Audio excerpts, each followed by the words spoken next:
बिस्मिल्लाहिर्रहमानिर्रहीम। अस्सलामु अलैकुम।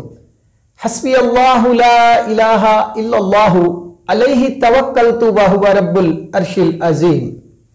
काफी है मेरे लिए अल्लाह ताला और उसके सिवा कोई इबादत के लायक नहीं। उसी पर मैंने भरोसा किया और वही अर्शे अजीम का मालिक है। नाजरीन, प्रोग्राम हर सच आप तक के साथ मैं हूं मियां नवाज करीमी और आज हम बात करेंगे डिस्ट्रिक्ट कसूर के अंदर होने वाले डिस्ट्रिक्ट बार के इलेक्शन के हवाले से। डिस्ट्रिक्ट बार कसूर के इलेक्शन 2023-24 की भरपूर तैयारियां हो रही हैं। इलेक्शन में हमेशा की तरह इत्तेफाक ग्रुप और इत्तेहाद ग्रुप के उम्मीदवार मैदान में उतारे जाते हैं। इस बार भी बड़े तकड़े उम्मीदवार इलेक्शन में हिस्सा ले रहे हैं, जैसा कि इत्तेहाद ग्रुप के उम्मीदवार अशरफ अंसारी हैं और उनके मद्दे मुकाबल इत्तेफाक ग्रुप के नामजद उम्मीदवार खालिद लतीफ चौधरी हैं। खालिद लतीफ चौधरी किसी तारुफ के मोहताज नहीं। उन्होंने हमेशा अदलिया की आजादी की बात हो या वकला के तहफ़्फ़ुज़ की, दिन हो या रात अनथक मेहनत की और इंसाफ के तकाजों को पूरा करने के लिए जद्दोजहद की है। आज ये आप तक न्यूज स्टूडियो में हमारे साथ मौजूद हैं। ये साबका नायब सदर और जनरल सेक्रेटरी डिस्ट्रिक्ट बार कसूर भी रह चुके हैं और अब ये सदर के उम्मीदवार हैं। सबसे पहले खालिद लतीफ चौधरी साहब, अस्सलामु अलैकुम। वालेकुम अस्सलाम। वेलकम जी, खुश आमदीद कहते हैं आपको खालिद लतीफ चौधरी साहब। आप आए, आपका शुक्रिया, आपने आप तक न्यूज को टाइम दिया। सबसे पहले आपसे ये पूछेंगे कि आपने सदर की सीट के ऊपर इलेक्शन लड़ने का फैसला कैसे किया? सबसे पहले मैं शुक्रगुजार हूं करीम साहब आपका कि आपने अपने प्रोग्राम में मदद किया। जी बिल्कुल। और मैं आप तक चैनल न्यूज़ का जो है वो मैं शुक्रगुजार हूं कि उन्होंने अपने प्रोग्राम में जो है मुझे शिरकत की दावत दी और अपने ख्यालात का इजहार करने का मौका दिया। जी एक्चुअली मैं 2006 में, जैसे कि आपने फरमाया, मैं बार का वाइस प्रेसिडेंट रहा। 2013 में मैं जनरल सेक्रेटरी बार रहा।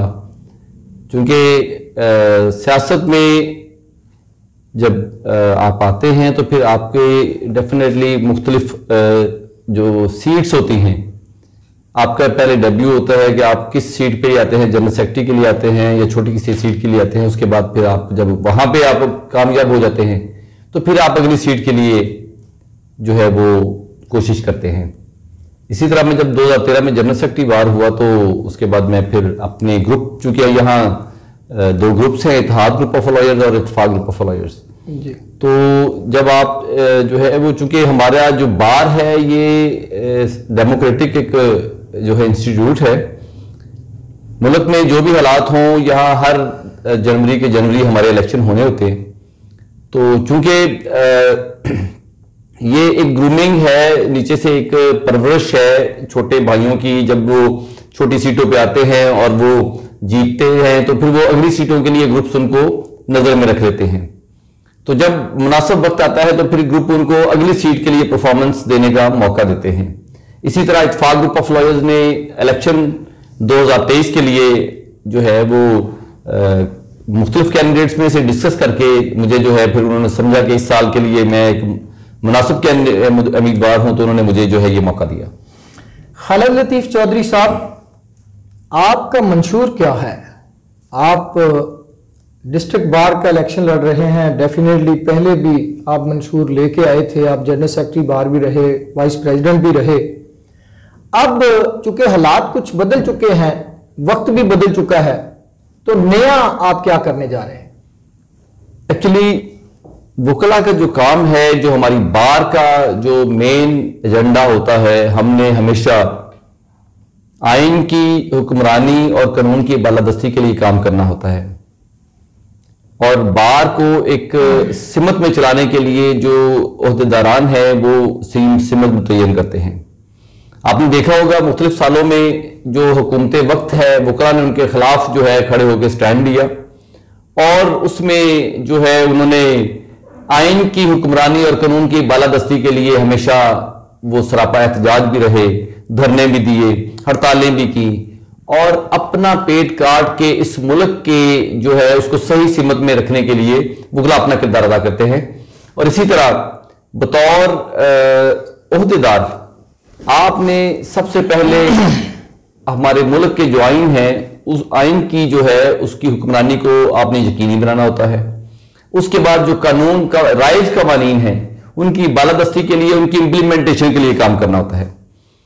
फिर जो है तीसरा इसमें हमारा एजेंडा ये होता है कि जो साइलीन हैं, जो जिनके केसेस हैं, जिनके जो यहां पे लिटिगेशन चल रही होती है, तो हमने उसको जो है वो उसको मेरिट पे लेके चलने के लिए हमने कोशिश करनी होती है। और बाहर में एक चेक एंड बैलेंस रखना होता है जुडिशरी पे भी कि आया कोई जो है यहां रिश्वत का बाजार तो नहीं करना, आया अगर ऐसा कुछ होता है तो फिर जो ओहदेदारान हैं वो अपना एक जो है वो रेजोल्यूशन पास करके जो है वो मुतलका जो हाई कोर्ट है उसको भी भेजते हैं और सुप्रीम कोर्ट को भी भेजते हैं और उस जज के खिलाफ डिसप्लेयर नोटिस जारी करते हैं, जिसका जजेस को भी बखूबी अदराक होता है और वो जो है अपने दायरे में रह के अपने प्रोसीजर को फॉलो करते हुए वो अपना काम मुकम्मल करते हैं। बिल्कुल ठीक है। खालिद लतीफ साहब, बेंच और बार का जो रिश्ता है ये बड़ा पाकीज़ा सा रिश्ता होता है और मैंने पिछले दौर में देखा है कि कुछ वकला हजरात जो हैं वो अदालतों को ताले भी लगा देते हैं। तो आप अपने इक़्तिदार में क्या सोच लेकर आए हैं? बेंच और बार के दरमियान जो किसी किस्म का कभी कभार कोई खलट पड़ जाता है उसको दूर करेंगे, उसके फासले को दूर करेंगे या फिर साबका द्वार की तरह ही ये निज़ाम चलेगा? मैं करीमी साहब इसमें ये मेरा नुक्ता नज़र है कि हमारे जो मसाइल हैं, चूंकि हमने काला कोट पहना है, काला कोट जो है ये एहतजाज की निशानी है। आपने हमारी यूनिफॉर्म को अगर डिस्कस करें तो वाइट जो कलर है हमारी शर्ट का, जो सफेद रंग हम पहनते हैं वो अमन की निशानी है और जो काला रंग है ये एहतजाज है। इसका मतलब ये हुआ कि हम पुरअमन एहतजाज के हामी और परवरदा लोग हैं, क्योंकि हमने मुआशरे के एक डॉक्टर जो है इंसान के अंदर की बीमारियों का इलाज करता है और एक वकील जो मुआशरे में होने वाली बाहर की बीमारियां हैं उनका इलाज करता है। तो मैं ये समझता हूं कि आपका कोई भी मामला, आपका कोई भी मसला, उसका बेहतरीन हल जो है एक अच्छा वकील, हमेशा आप ये ज़हन में रखिएगा, एक अच्छा वकील हमारा अपना केस रोस्टम पे पेश करता है, टेबल टॉक पे पेश करता है और वहीं पे जीत के उठता है। बिल्कुल ठीक है। खालिद लतीफ भाई, ये बताइएगा कि साबका जो सदूर हैं उनकी कारकर्दगी से आप मुतमईन हैं? देखें, मैं इसमें मेरा व्यू ये है कि हर शख्स ने अपनी तय कोशिश करनी होती है, उसको पेश आमदा मसाइल और पेश आमदा हालात के मद्देनजर रख के चलना पड़ता है। आप किसी भी शख्स को जो है एक ही उसके तनाजुर में जो है एक ही लेवल पे नहीं रख सकते। हर बंदे की ज़हनी इस्तेदाद है, उसकी काबिलियत है। मैं ये नहीं कहता कि वो नाकाबिल लोग हैं, लेकिन कई दफा इंतजामिया के साथ मामलात ऐसे हो जाते हैं कि वो जो डिलीवर करना चाह रहे होते हैं उतना कर नहीं पाते। बिल्कुल ठीक। खैर, इसमें जो मैं समझता हूं कि हर बंदा अपनी कोशिश में, किसी भी जो साबका सदूर हैं हमारी बार के, हमारे सीनियर्स हैं, हमारे बड़े हैं, उन्होंने इस बार की खिदमत की है, उन्होंने इस बार को लेके जो है वो आगे लेके आए हैं। ये आपको एक चीज और मैं यहाँ इस फोरम से रहते हुए मैं आपको जो है वो बताना चाहूंगा कि कसूर बार जो है, जो अभी डिस्ट्रिक्ट बार कसूर है, ये पहले तहसील बार थी। तो जब जब पाकिस्तान बना तो ये उस वक्त भी बार मौजूद थी। हमारे बार के अंदर रजिस्टर कार्रवाई 1935 भी मौजूद है। तो इसका मतलब ये हुआ कि ये बार जो है ये बहुत पुरानी बार है और हमारी 1947 से लेके आज तक जो है वो हमारी लाइब्रेरी में जो हमारे सदूर रहे हैं उनका बोर्ड लगा हुआ है, उनके नाम लिखे हुए हैं। उनमें जो है कुछ लोग अभी हम में नहीं हैं और कुछ लोग हम में हैं, और उन्होंने अपने अपने वक्त में जो उनके सोर्सेज थे, जो बार के जो हालात थे उसके मद्देनजर रखते हुए उन्होंने बेहतरीन परफॉर्म किया है। तो लेकिन ये होता है कि कई दफा, अब मैं जब सेक्रेटरी बार था तो मुझे मौका मिला, मैं और चौधरी सईद साहब मरहूम मेरे साथ सदर थे, तो हमने इस बार की खिदमत के लिए हमें जो है चौधरी मंजूर साहब की मामलत से हमें 1 करोड़ रुपए का चेक मिल गया। तो हमने बार के जो है वो जिना लॉयर्स कॉम्प्लेक्स बनाया हमने, और जो अल्लामा इकबाल ब्लॉक है जो गेट के साथ ही शुरू होता है, तो वहां हमारे छप्पर होते थे, हमने वो उठवा के वहां चैम्बर्स बनवाए। तो करीमी साहब हमने तकरीबन 1 साल में 600 वकीलों को चैम्बर्स दिए माशाल्लाह। हमने कोशिश की कि इस बार की जिस बार ने हमें इज्जत दी है हम उस इज्जत को वापस लौटाएं। तो बार की वेलफेयर जो है, बार की जो उसकी फलाह है वो हमारा अव्वलीन मकसद होता है। लेकिन हर बंदा अपनी अपनी उसमें जो है इस्तात और काबिलियत के लिहाज से, जो मसाइल के लिहाज से, या जो उसको अवेलेबल सोर्सेज होते हैं उसके लिहाज से वो डील करता है। मतलब हमें 1 करोड़ रुपए का फंड मिल गया, किसी दूसरे कबीना के सदर को नहीं मिला, या उन्होंने कोशिश की होगी और वो उनके दौर में उनको नहीं मिल सका होगा। तो इसलिए मैं समझता हूं कि हर बंदा अपने अपने तय एक बेहतरीन कोशिश करता है। हमारे जो बार में जो बार जो है वो बेहतरीन फैसला करती है। हमेशा जो वो बेहतरीन को सिलेक्ट करते हैं, उसी को इलेक्ट करते हैं, उसी को वोट देते हैं। उनके सामने 2 कैंडिडेट्स होते हैं, तो उन कैंडिडेट्स में से जो उनको लगता है कि बार को अच्छा सर्व करेगा वो उसी को लेके आते हैं। तो इसलिए मैं समझता हूं कि उन्होंने अपने अदवार में अच्छा परफॉर्म किया है। तो बाकी रह गई मेरी बात जी। तो इंशाल्लाह मैंने जहां पे 2013 में चीजों को जो है वो अगले सदर और सेक्रेटरी को हैंड ओवर किया था, तो मैं वहीं से दोबारा स्टार्ट लूंगा। हमारे आज भी नौजवानों के चैम्बर्स के मसाइल हैं, आज भी जजेस, मैं यहां ये इस फोरम से ये बात बिल्कुल कहने में कोई आर महसूस नहीं करूंगा कि यहां मेरिट की बजाय पुलिसी नाफिज है, कि आम वकील जो है वो वाबडा के केसेस की पुलिसी है जी। पुलिसी क्या होती है? या इंसाफ होता है या मेरिट होता है। पुलिसी नाम जी, ये पुलिसी जो है ये केसों का कत्ल करने के मुतरादिफ होती है, और मैं इस पुलिसी के हमेशा खिलाफ रहा हूं। बिल्कुल ठीक है। खालिद लतीफ साहब, क्या आप ये समझते हैं साबका जो 2 साल गुजरे हैं, साबका अदवार में 2 सालों में सदूर जो थे उनको 6-6 माह मिले थे, क्या आइंदा मुस्तकबिल में भी ऐसा तो नहीं होगा कि या कैंडिडेट भी चेंज हुए थे, अब आगे कैंडिडेट चेंज नहीं होते तो 6-6 माह वाली जो रवायत है जो अब पीछे पड़ चुकी है, इससे पहले नहीं थी, 2 साल से ये पड़ी हुई है, अब तो नहीं ऐसा होने जा रहा? अच्छा, इसमें करीम साहब मेरा व्यू जो है वो थोड़ा सा डिफरेंट है कि जो 6-6 माह हुए हैं वो रफा तनाजा की खातर हुए हैं। बहुत स्लाइड मार्जिन था सरदार फाखर अली एडवोकेट साहब का और मिर्जा नसीम हसन साहब का। तो बार में चूंकि एक तनाजा पड़ गया था और बार के बड़ों ने उस तनाजे को रफा तनाजा की खातर दोनों सदूर को जो है वो 6-6 माह जो है उन्होंने बैठा के उसकी अंडरस्टैंडिंग पैदा की, और उसके बाद उन्होंने अपने अपने टाइम वो 6-6 महीने गुजारे। तो इसमें आइंदा के लिए ये बात ये है कि मैं हमेशा बिलीव करता हूं डेमोक्रेटिक सिस्टम पे। ये बार का इख्तियार है, वो जिसको उनका दिल चाहे, जो जिसको वो मुनासिब समझें उसको इलेक्ट करें। तो मैं ये समझता हूं कि इलेक्शन लड़के जीतने का जो मजा है वो उसी में आता है, और बार को भी वोट डाल के, वोट दे के मजा आता है। तो बार हमेशा अच्छा फैसला करती है, और मैं हमेशा, मैंने इलेक्शन जीते भी हैं करीमी साहब, मैंने इलेक्शन हारे भी हैं। मैंने 2010 का इलेक्शन हारा, मैंने 2019 का इलेक्शन हारा। तो मैं ये समझता हूं कि बतौर सेक्रेटरी एक इलेक्शन हारा और बतौर सदर भी एक इलेक्शन हारा, और मैंने ये मुनासिब जाना कि बार ने जिसको इलेक्ट किया है तो वो उनकी नजर में एक मुनासिब कैंडिडेट था। तो मैंने हमेशा बार के फैसले का एहतराम किया है, और मैं समझता हूं कि बार एक बेहतरीन फैसला करती है, और मैं बार के फैसले का पाबंद हूं।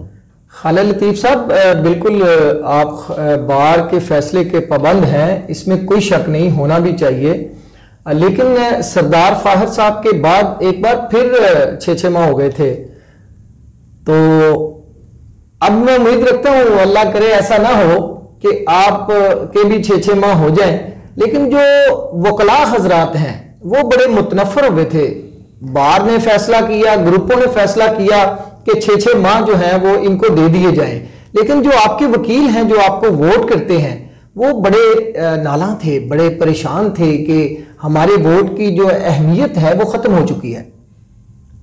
इसमें करीबी साहब मैं ये है कि जो पिछले साल ये 6-6 माह हुए थे, देखिए मैं आपको कहूं, ये बताऊं कि अगर 2 उम्मीदवारान बैठ के ही ये फैसला कर लें कि 6-6 माह कर लें, तो उसमें जो है वो उनकी स्वीट विल है।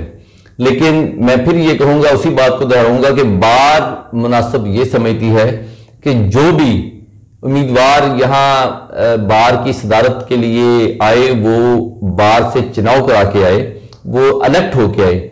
और मैं ये समझता हूं कि ये जो बार ये समझती है वो बिल्कुल ठीक समझती है, और मैं बिल्कुल 6-6 माह करने वाला इंसान नहीं हूं। मैं इस इलेक्शन प्रोसेस में से गुजरूंगा इंशाल्लाह, और जो बार फैसला करेगी उस फैसले पे मैं इंशाल्लाह शाकर रहूंगा। बिल्कुल ठीक है। इलेक्शन में कामयाबी के बाद वकला के लिए स्पेशल क्या करने जा रहे हैं? सर उसमें जो है वो अक्सर हमारे नौजवान जो अभी बार में जिनको 2 साल 3 साल हुए हैं, ये बार अब माशाल्लाह बड़ी बार हो गई है। हम तकरीबन 2400 के करीब जो है वकला हमारी बार के मेंबरान हैं। तो मैं ये समझता हूं कि वो जो पिछले हालात हैं वो हर, चूंकि कैंडिडेट ने आने वाला अपना मैनिफेस्टो या मंशूर पेश करना होता है, तो वो ये समझते हैं ये खोखले नारे हैं। लेकिन मैं ये समझता हूं कि जो वकला की वेलफेयर है, सबसे पहले तो ये है कि निजाम इंसाफ को बेहतर करना। ठीक है। ये जो पुलिसियों के नाम पे केसों का कत्ल हो रहा है वो ना हो। आम वकील के जो मसाइल हैं, मैं बतौर प्रोफेशनल वकील वो समझता हूं। सही है। मतलब जो इख्तियारात जजेस जो अपने ब्रीफ केस इख्तियार का साथ लेके आते हैं, वो बगैर इस्तेमाल किए घर वापस ले जाते हैं। बिल्कुल ठीक। इख्तियारात इस्तेमाल करते हुए जजेस डरते हैं कि पता नहीं हाईकोर्ट हमें पूछ ना ले। मैं ये कहता हूं कि जो ज़ाब्ते में उनको इख्तियारात दिए गए हैं उनका भरपूर इस्तेमाल होना चाहिए, और जो केसेस का फैसला है वो मेरिट पे होना चाहिए, वो इंसाफ पे होना चाहिए, वो पुलिसी की नजर नहीं होना चाहिए। और यहां पे जो टेक्निकली चीजों को नॉकआउट किया जा रहा है, टेक्निकली केसेस को जो है वो खारिज किया जा रहा है, तो ये एक, मैं समझता हूं कि इंसाफ का कत्ल है। सबसे पहला मैं चाहूंगा, क्योंकि कोई भी नौजवान जो केस पे मेहनत करता है और तैयारी करता है और जाके जजेस कहते हैं जी ये जो है आपका केस नहीं बनता, या वो पुलिसी के नाम पे केसों का कत्ल जो कर रहे हैं, ये बिल्कुल नहीं होने देंगे और केसेस को इंसाफ और मेरिट के असूलों पे लेके चलेंगे। दूसरी बात यह है कि यहां हमारे मसाइल हैं, दूसरे इदारों के साथ हमारी रवाबत, इसको बेहतर करने की जरूरत है, उसके लिए काम करेंगे। तीसरी बात इसमें यह है कि हमारे चैम्बर्स के मसाइल हैं। जिनाह लॉयर्स कम्प्लेक्स जिसकी बुनियाद खालिद लतीफ रख के गया था और बेसमेंट बना के गया था, और बेसमेंट की जो है वो उसके बाद 1 फ्लोर बना है, लेकिन वो ग्राउंड फ्लोर है, उसके ऊपर 2 फ्लोर अभी बनने बाकी हैं। अगर वो 2 फ्लोर बन जाते हैं तो नौजवानों में से अक्सर जो बाहर बैठे हुए हैं, जो जिनके पास चैम्बर्स नहीं है, तो उनको वो चैम्बर जो है वो मिल जाएंगे। तीसरा, इसमें हमने 2013 में कोशिश की थी, तो मैं अब भी जो हमारे जो कसूर के जो हमारे MNA और MPAs हैं जो डिस्ट्रिक्ट कसूर के, उनकी मामलत के साथ मैं कोशिश करूंगा कि मैं वकला के लिए, हाउसिंग सोसाइटी के लिए कोई परमिशन या वो फाइल मुकम्मल करके बोर्ड ऑफ रेवेन्यू से उसकी परमिशन लेके या उसकी मंजूरी लेके, तो वकला के लिए कम से कम आज के हालात में ना वकील सफेद पुत्र तबका है, हमारे कोई और बिजनेसेस नहीं होते, हम वकालत पे बेस कर रहे होते हैं। और जो इस वक्त महंगाई का जो दौर चल रहा है, एक वकील के लिए घर बनाना मुश्किल हो गया है। तो मेरी ये ख्वाहिश है, मैं दिली तौर पे ये चाहता हूं कि हम वकला के लिए एक हाउसिंग सोसाइटी उसकी मंजूरी लें, और इसकी बैयन मिसाल बहुत सारे अजला में हाउसिंग सोसाइटी बनी भी हुई है। तो कसूर इस नेमत से क्यों महरूम है? मैं कोशिश करूंगा कि मैं उन अपने वकला के लिए बहुत ज्यादा नहीं तो कम से कम 4 मरला स्कीम जो है वो अपने तमाम वकला के लिए जो बार के मेंबर हैं उनके लिए जो है वो जगह अलाट करवा सकूं। इसके अलावा हमारी बार में लाइब्रेरी में काफी जो है अभी काम करना बाकी है। इस साल हमारे जो अहदेदारान हैं, अभी लाइब्रेरी की छत खराब थी तो वो उसको जो है वो तमीर चल रही है, उसके बाद लाइब्रेरी की रेनोवेशन होनी है, उसके बाद सबसे बड़ी लाइब्रेरी की खूबसूरती उसकी किताबें होती हैं। वकील और किताब का चोली दामन का साथ है करीमी साहब, और मैं ये समझता हूं कि हमारी लाइब्रेरी में किताबें नाकाफी हैं, हम इसमें खूबसूरत इजाफा करेंगे। और ई लाइब्रेरी की जो है वो हमारी फैसिलिटी अवेलेबल है, उसमें से कुछ सिस्टम जो है वो अभी हमारे नकारा हुए पड़े हैं, उसकी अपग्रेडेशन की भी बात मैं करता हूं। उसके अलावा हमारे बहुत सारे वकील जो कि चूंकि हमारा अदर सोर्स ऑफ इनकम कोई नहीं होता, अगर वो बीमार हो जाए बीमारी की सूरत में वो कचहरी आने जोगा नहीं है, कचहरी काम करने जोगा नहीं है, अपने केसेस को भुगताने के काबिल नहीं रहता, तो उसके लिए बार में एक फंड हमने कायम किया हुआ था, वकालतनामा फंड। तो उसमें काफ़ी कुछ थोड़ी सी हमारी कोताहियाँ रही हैं, तो मैं इस बार में फर्दन जाके सारे वकला को उसके लिए एक्टिवेट करूंगा, ताकि खुदा ना खास्ता कोई अगर वकील जो है बीमार हो जाए या वो हॉस्पिटल चला जाए तो बार उसके लिए उसका साथ दे सके। तो ये जब मैं सेक्रेटरी था तो तब भी जो है हमारे कुछ मेंबरान ऐसे थे जिनके डायलिसिस चल रहे थे, एक दो मेंबरान के ऑपरेट भी हुए थे। तो मैं एक वकील साहब, नाम नहीं लूंगा मैं, बीमार हो गए तो हॉस्पिटलाइज थे, तो मैं उनकी तीमारदारी करने गया, मैं सेक्रेटरी बार था। मैंने उनसे पूछा कि आपका आरएफ मेमोरियल में कितना खर्चा हुआ है, तो करीमी साहब उनका लगभग 65,000 रुपया खर्चा हुआ था। तो मैंने बार की तरफ से एक चेक जो है उनको वहीं पेश कर दिया कि ये खर्चा जो है ये इलाज मुआवजा, क्योंकि हमें अपने वकला की जो मुआशी सूरत हाल का अंदाजा होता है कि कौन सा वकील, उसके क्या हालात हैं, क्या सोर्सेज हैं, क्या ये एक महीना घर में बैठना अफोर्ड भी करता है कि नहीं करता। तो मैं ये कोशिश करूंगा कि ऐसे वकला जिनको माली मामलत की जरूरत है, इन मखदूश हालात में, मतलब जब वो बीमार हो जाए या कोई खुदा न खास्ता कोई चोट लग जाए, तो उनकी कोई माली इमदाद हो सके, ये भी मेरा मुतमईन नज़र है। इसके अलावा काम करने की तो बहुत ज़रूरत है, हमारे इंफ्रास्ट्रक्चर पे काम करने की ज़रूरत है। यहाँ सफाई का निज़ाम बेहतर नहीं है, यहाँ जो है कुछ हमारी तमीरात और करने की ज़रूरत है। यहाँ चूँकि जुडिशरी ने बिल्डिंग्स तो बना दी हैं, वॉशरूम प्रॉपर नहीं है, बार के अंदर वॉशरूम बहुत थोड़े हैं। उसके अलावा हमारा जो बार रूम है वो एक कमरे पे मुहित है, तो मेरी ख्वाहिश है कि मैं उस बार रूम की उसको एक्सपेंड करूं, उसके लिए जो है तमीरात के लिए कोई फंड्स रेजिंग करूं। तो मेरी इसके लिए जो है कोशिश होगी कि मैं बार में कुछ इंफ्रास्ट्रक्चर को भी बेहतर करूं। माशाल्लाह जी, खालिद लतीफ़ साहब, बड़ी अच्छी बात की आपने। सफ़ेद पोश जो वकला हजरात हैं जिनके लिए जिनके हालात इतने ठीक नहीं होते, आप उनकी मुआवनत पहले भी करते रहे, आइंदा भी करने का इरादा रखते हैं।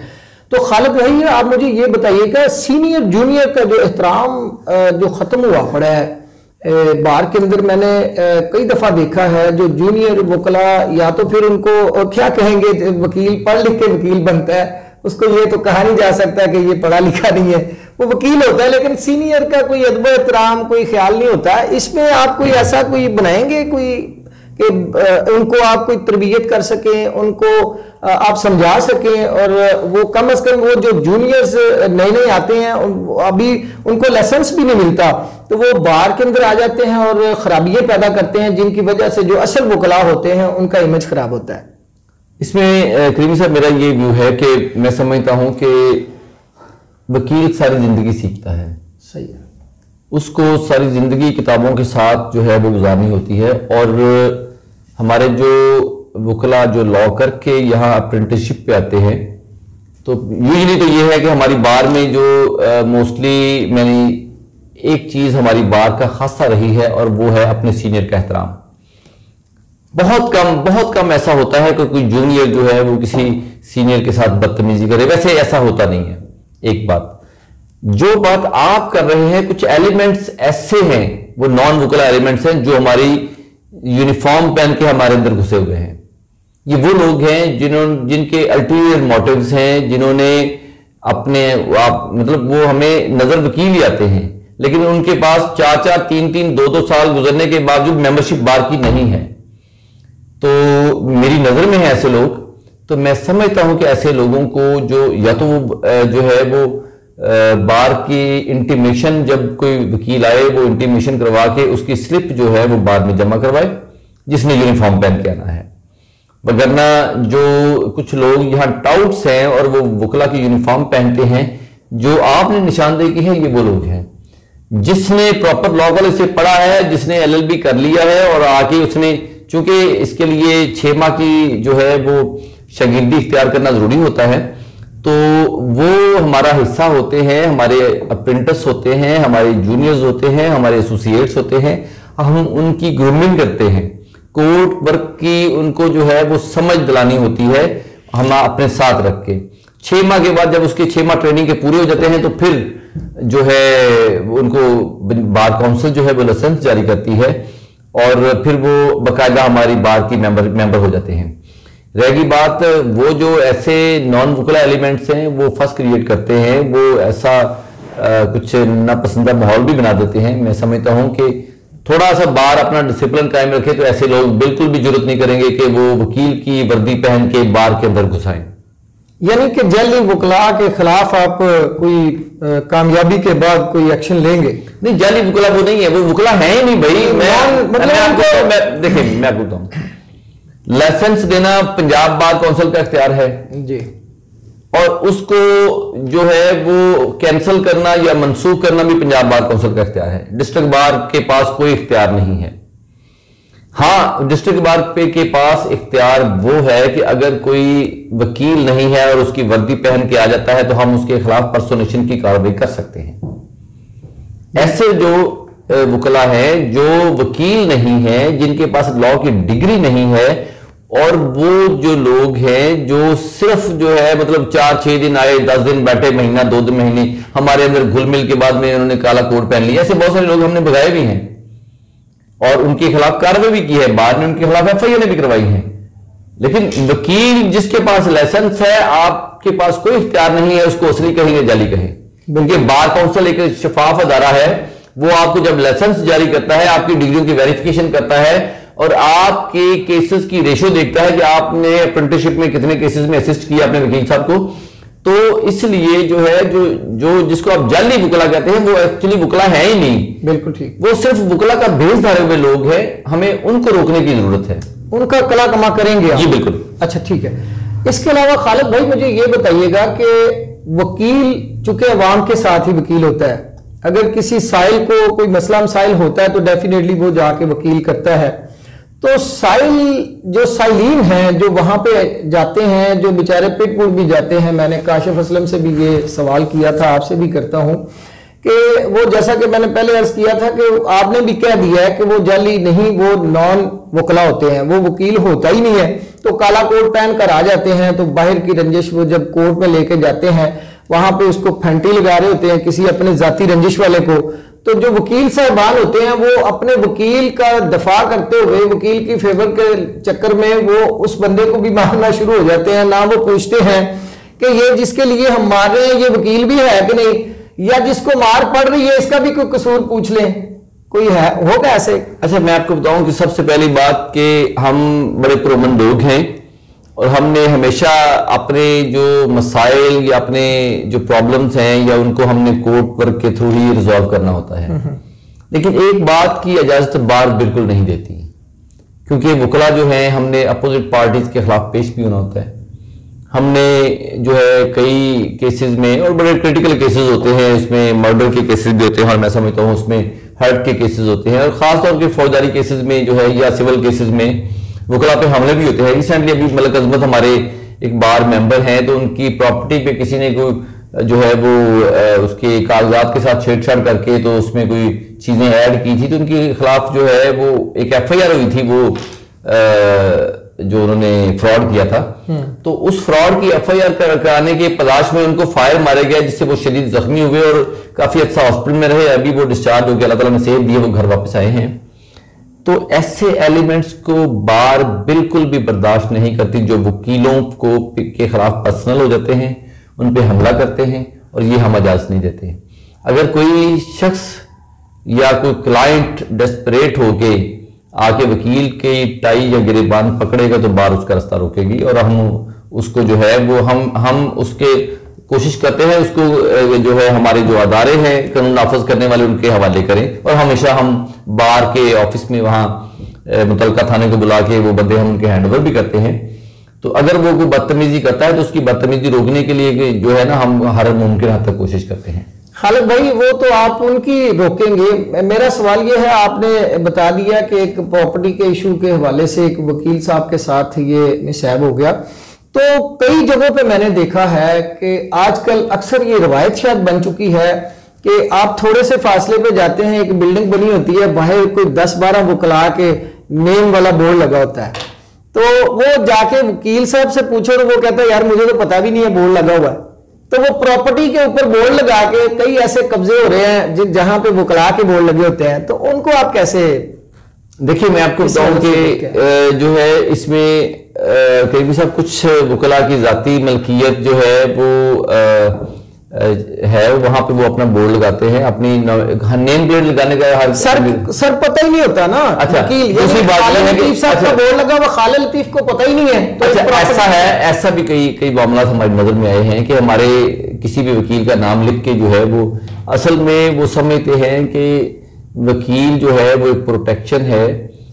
ये कुछ हमारे ऐसे गुंडागर्द अनासर हैं या ऐसे हमारे कब्जा ग्रुप अनासर हैं, वो हमारी प्रोटेक्शन सीख करने के लिए हमारा ऐसा कोई बोगस काम करते हैं, और जिस बंदे की जो है वो नाम लगाते हैं, जब उसके इल्म में आ जाता है हम बिल्कुल उसके खिलाफ कार्रवाई भी करते हैं और कोशिश करते हैं कि हम अपनी बार का नाम ना इस्तेमाल होने दें, और अपनी जो है हर बंदे को अपना नाम प्यारा होता है करीमी साहब।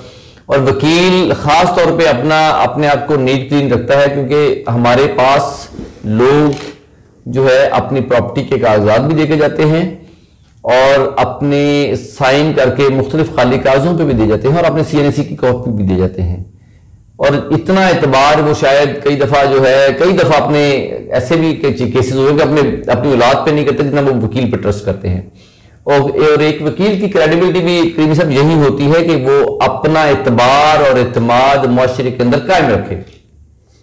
तो लेकिन कुछ ऐसे अनासर हैं जो कि हमारा नाम इस्तेमाल, हमारा एतबार और हमारा नाम इस्तेमाल करके अपने आप को बचाने की कोशिश करते हैं, लेकिन जिसकी प्रॉपर्टी जो है पे कब्जा हो रहा था वो भी कोई सोया नहीं होता, वो भी उनके खिलाफ कार्रवाई करता है। और हम अपना नाम कुछ हद तक कोशिश करते हैं कि हमारा कहीं पे ऐसे किसी कब्जे पे, ऐसी किसी प्रॉपर्टी पे, डिस्प्यूटेड प्रॉपर्टी हमारा नाम इस्तेमाल ना हो। लेकिन कई लोग बस नाम इस्तेमाल कर लेते हैं, जब हमारे इल्म में आता है फिर हम उसको जो है वहां से रिमूव भी करवाते हैं। खालिद भाई, आप अल्लाह करे, मुझे उम्मीद भी है और मेरी दुआ भी है कि आपको अल्लाह करीम कामयाब करे और आप सदर डिस्ट्रिक्ट बार मुंतखब हो जाएं। मुंतखब होने के बाद फिर ऐसे लोगों की कोई छांटी वगैरह करेंगे? कैसे लोगों की? यही जो जिनके बारे में डिस्कस कर रहे हैं, ये कोई कब्जा ग्रुपों के साथ कुछ जाली ऐसे वो बोर्ड लगा लेते हैं, वो कला को पता नहीं होता, कैसे कर सकते हैं करीमी साहब? वो मुआशरे से उनके खिलाफ कोई कार्रवाई वो जो जहां पे कोई वकील मेरे पास हमारी बार का ऑनरेबल मेंबर ये शिकायत लेके आएगा कि मेरा नाम गलत इस्तेमाल हुआ है, तो बिल्कुल जिस बंदे ने वो नाम इस्तेमाल किया है उसके खिलाफ बार कार्रवाई करेगी। और हम जो है ऐसे जो गुंडागर्द अनासर हैं जो हमारे वकीलों का नाम गलत इस्तेमाल करते हैं, हम उनका रास्ता रोकेंगे। बिल्कुल सही है, यानी कि आप इंशाल्लाह आपके दौरे इक्तदार में किसी गरीब आदमी की प्रॉपर्टी के ऊपर कब्जा नहीं होगा और ना ही किसी वकील का नाम मिसयूज होगा। तो बहुत शुक्रिया खालिद लतीफ साहब। ये थे खालिद लतीफ चौधरी एडवोकेट, जो उम्मीदवार हैं बराए सदर डिस्ट्रिक्ट बार कसूर के, और मुझे यकीन है और मैं दुआ को भी हूं कि अल्लाह करीम इनको भारी अक्सरियत से कामयाबियों से नवाजे और ये अपने इक्तदार में ऐसे ऐसे अच्छे काम करें, ऐसे ऐसे तारीखी काम करें, ताकि 2024 में आने वाले इलेक्शन में बिला मुकाबला कामयाब हों। इसी के साथ ही अपने मेजबान मियां नवाज करीमी को प्रोग्राम हर सच आप तक से दीजिए इजाजत। अल्लाह हाफिज।